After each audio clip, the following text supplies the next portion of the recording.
Alright guys, we're doing 3K2. I got a 3000 watt hub.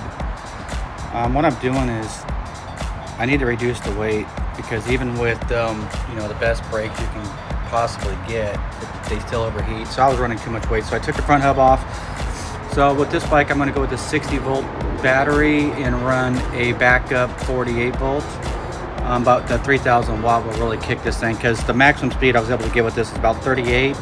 So we're shooting for about 50 on this one, and we're going to start tearing it apart. All right, so it's about 20 minutes to take off the old kit. As far as the electronic wiring harness and stuff like that. So now I got the hub off. So now I got to pull off the rotor and then opening up the other kit and start slapping it on. All right, now it's time to open up the 3000 watt kit, and it comes with the controller, a little bag to hide everything, and you guys probably see my other bike, but there's the hub and everything you need. So now we're deflating that tire, so I got to transfer that over. So rotor's off, and here we go. All right, so obviously we got the tire on now. We put the 203 millimeter rotor on, so pretty self-explanatory. If I have to explain how to put a tire on, then you probably shouldn't be doing this project. One thing you got to do is make sure you just take off the brakes for preparation, and we'll start seating this thing on there and fitting it. So one thing that's critically important is you got to have one washer on the inside, obviously keep separation, but this is kind of a torque bolt. So this, because these hubs have massive amount of torque, and if you don't have these as a safety, these could actually do what's called a spin out, and then you'll ruin everything. The wire will get all tangled up and the kit will be destroyed. So you got to have these kind of in a good locking position so it does not twist anywhere. But it does come with, you got to use a spark plug wrench to get these bolts on, because that's how big the locking nuts are. So it's pretty sturdy, but just as a call out to make sure you have it set like that. All right, so the next step is to mount the controller. Now this sucker looks like a car amplifier because it has to, pretty much hold, it's about 80 amps, right? And we're dealing with 3-phase power, and you start getting into some big boy wiring here. But don't worry, don't be afraid of all this. You can see things only fit where they fit. You can't accidentally plug things in wrong. Too bad. From here it's just matching color. It does come with a bag. Usually you can put the controller in here and then try to make this a junction box. What I do is I leave it external so it breathes. Then I'm going to put this here and I'm going to hide all the wires, so this will be a junction bag instead of trying to cram it all in there like that, right? So it makes it a little more cleaner. So just now secure this, route this appropriately, and then we'll start mounting all this stuff on the handlebars. All right, so anyways, the next stuff is kind of obvious, but for step one here, we got the wiring block in here, and just land, like I said, color for color. They come with some bolts that kind of clamp each of these down. Make sure you got these really super tight, and make sure you put the cover on, right? So obviously nothing earth shattering here. You're just landing, color for color here. And then, like I said, you start connecting these up. These only go in a certain spot. This is another accessory. It has like a bike lock, but we'll worry about that later. And then that's going to be whatever you want. But generally, these are going to be XT60s. Most of these batteries are going to have XT60s, so that's what we're running here. Got everything mounted. Obviously, just clamp down, clamp down, clamp down. It does come with the new throttle assembly. And like I was showing you, it's a plug-in wiring harness, so you can't really mess it up. So now it's just doing some finish out and dress up here, and then start landing some connections, install the battery. So that's where we're at. As you can see, not too bad, and we'll get into some details down here. All right, so real quick here, got everything hooked up. Again, it looks like intimidating, but all thing I did was just, you match up the color for color, connector for connector. Some of the stuff is labeled, like you can put actually a reverse on this, and you can actually wire a button for cruise control. So look, you just got to match, you just got to play color match on this stuff, right? This is actually an alarm system. It's kind of funny. It actually comes with a thing. It'll actually, if somebody touches your bike, it'll actually go off.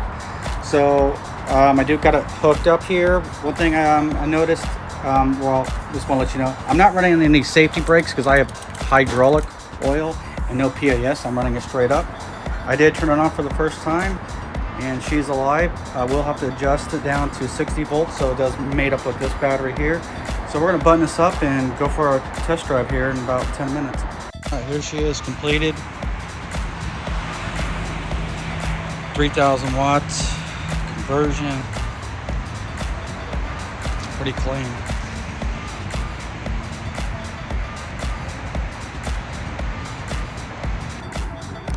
All right, we're gonna take her out for a spin and see what she does, but here's the product here. So we'll just start off in second gear and see how she responds.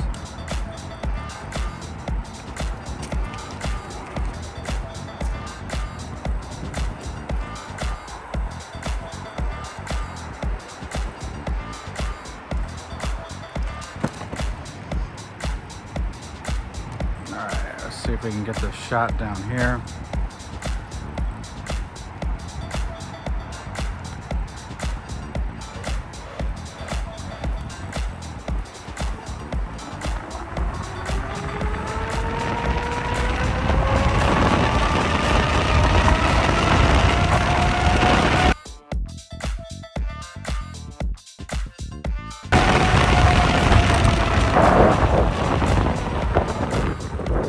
That was 40 pretty easily.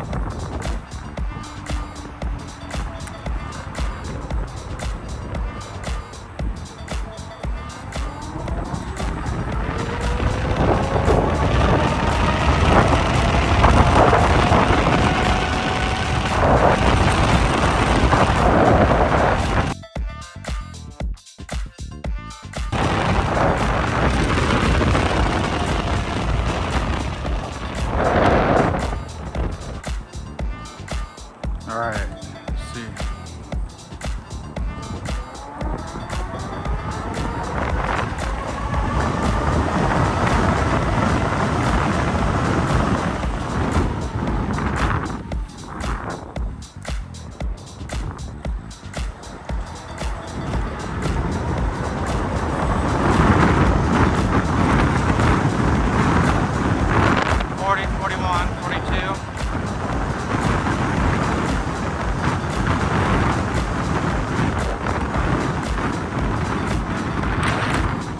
This one's a little bit different. It's with the, we'll go level 5.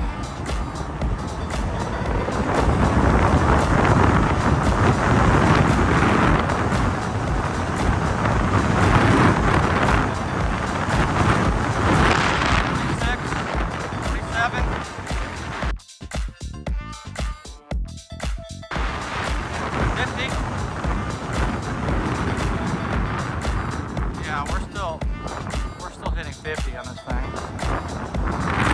The difference is this one, it's a little bit smoother. It doesn't want to like automatically wheelie.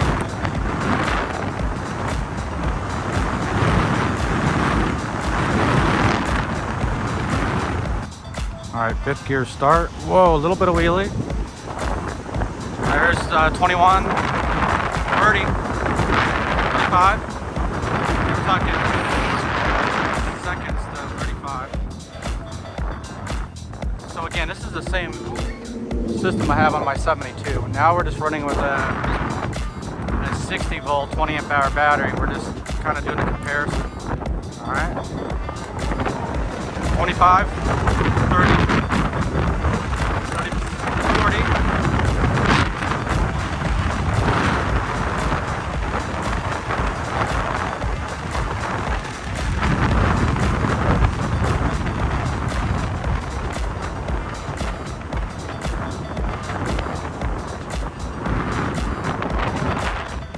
Not bad.